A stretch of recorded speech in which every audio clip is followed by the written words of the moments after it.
Miss Sophie, your resume is impressive, but I can't get over this feeling. Do I know you from somewhere? Mr. Miller leaned back in his big leather chair. He was the kind of man who looked like he owned the sun, the moon, and the stars. He was sharp, rich, and clearly confused by the girl sitting in front of him. I didn't flinch. I didn't look down at my hands. I just gave him a calm, steady smile. "We haven't met officially, Mr. Miller," I said, my voice quiet but firm. "But you've definitely seen me before.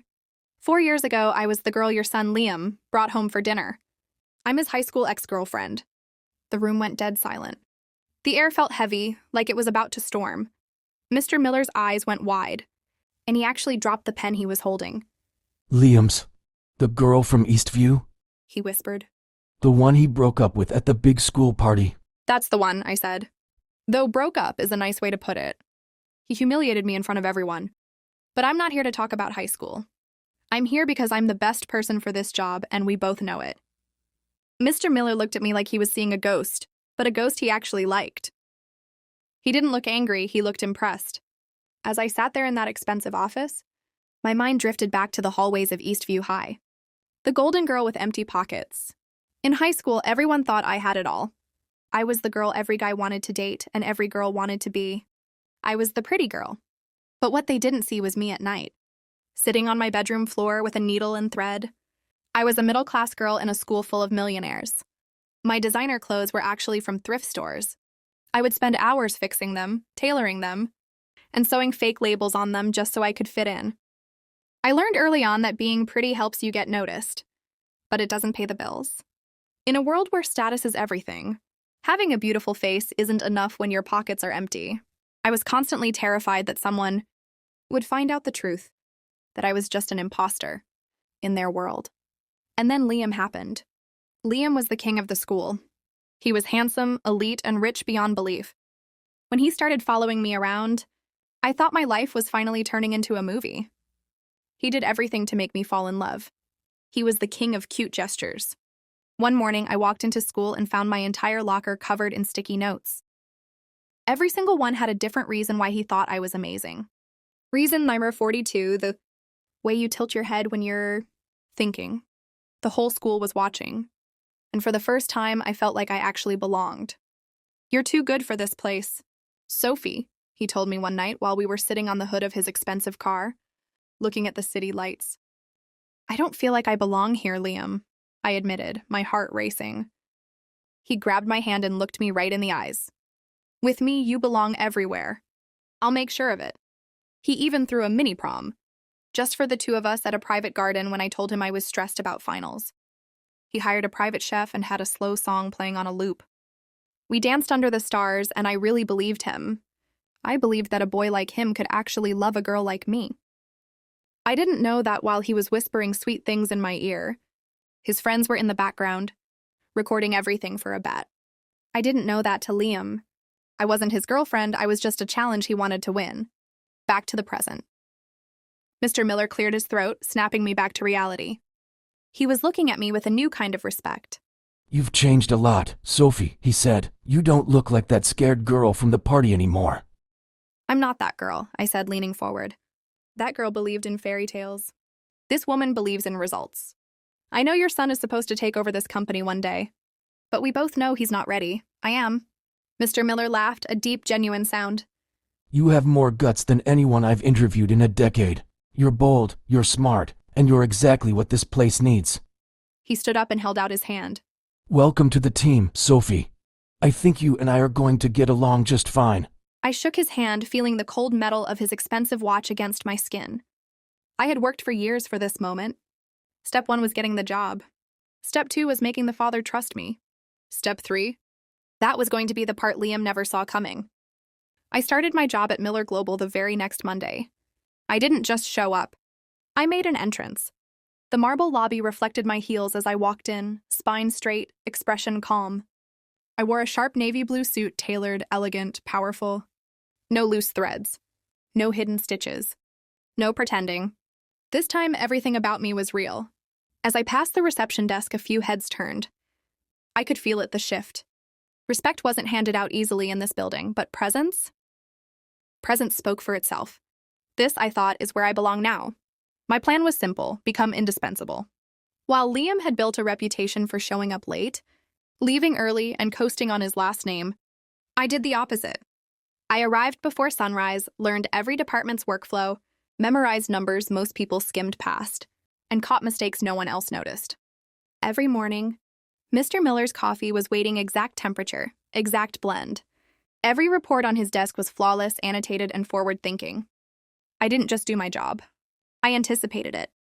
Within a week, people stopped questioning why I was there. Within 2 weeks, they started asking for my opinion.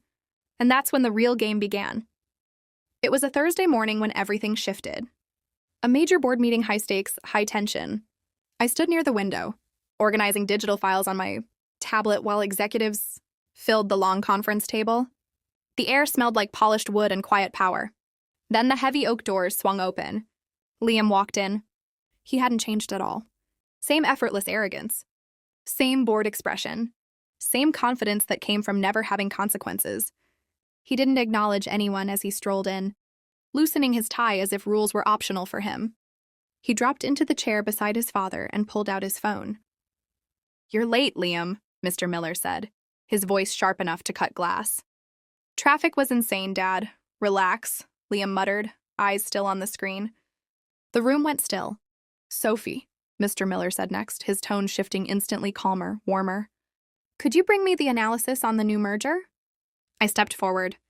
The moment I moved into the light, I felt it. Liam froze. Not slowly, not subtly. His entire body stiffened like he'd just seen a ghost walk through a wall. He looked up, eyes locking onto my face, and for a split second, the arrogance vanished. "Sophie?" he stammered, his phone nearly slipping from his hand. "What are you doing here?" I didn't rush. I didn't flinch. I placed the tablet gently in front of Mr. Miller and gave Liam exactly one glance, brief, neutral, professional. The kind you give to someone who no longer matters. "Hello, Mr. Miller," I said calmly, using his last name on purpose. "I'm the new strategy lead. It's nice to see you again." The color drained from his face. "Strategy lead?" Liam turned to his father, voice rising. "Dad, you hired her? Do you even know who she is?" Mr. Miller didn't even look at me. His eyes stayed locked on his son.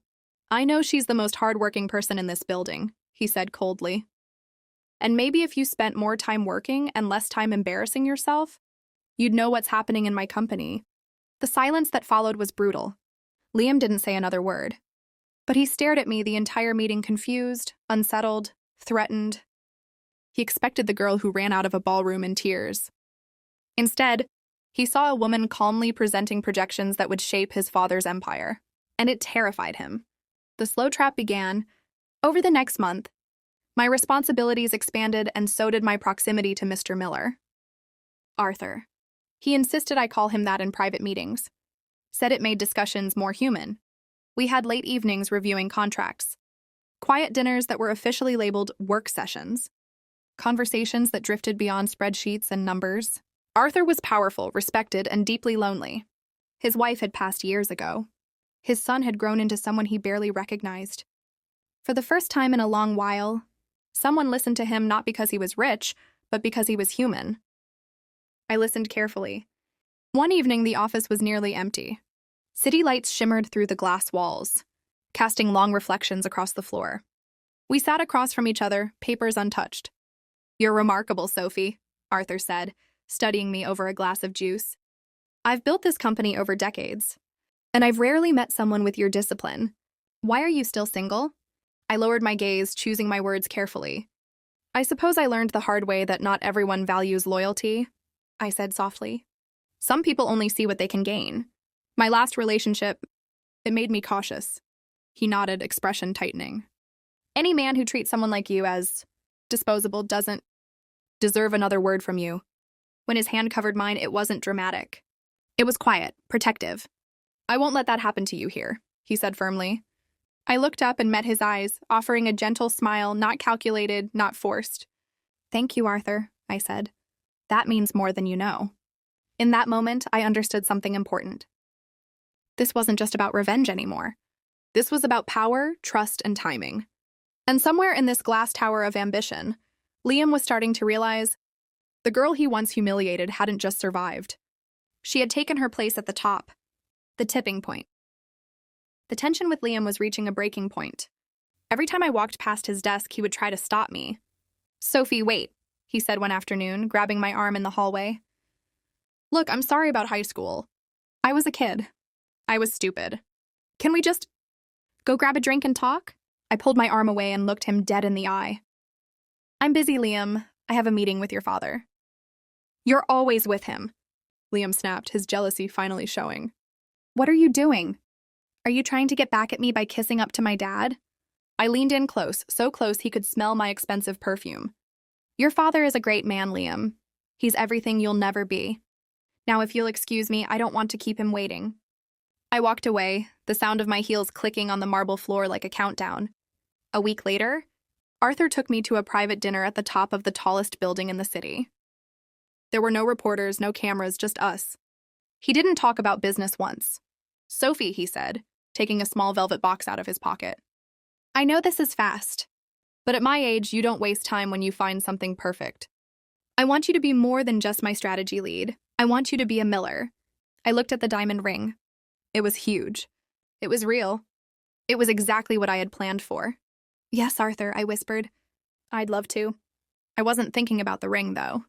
I was thinking about the look on Liam's face when he found out that the girl he treated like trash was about to become the woman who owned his house. The Miller estate was glowing with golden lights. It was the night of the big reveal, a private family dinner. Arthur had organized to introduce his new wife to his son. I stood in front of the grand mirror in the master suite, clasping a diamond necklace around my neck. It was heavy, cold, and perfect.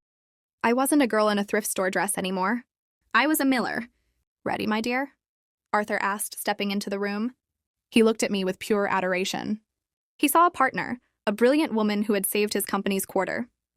"I've been ready for 4 years, Arthur," I said, taking his arm. We walked down the grand staircase together. Arthur's hand rested lightly at the small of my back, guiding me forward as crystal chandeliers cast warm light across the marble floors. Every step echoed through the house, measured, deliberate, impossible to ignore. This mansion had hosted diplomats, billionaires, and royalty. Tonight, it bore witness to something far more personal. Reckoning. In the dining room below, I spotted Liam immediately. He stood by the tall window, staring out at the gardens, a glass of water clenched in his hand. His posture was tense, shoulders tight, jaw locked. He looked restless, uneasy in his own childhood home.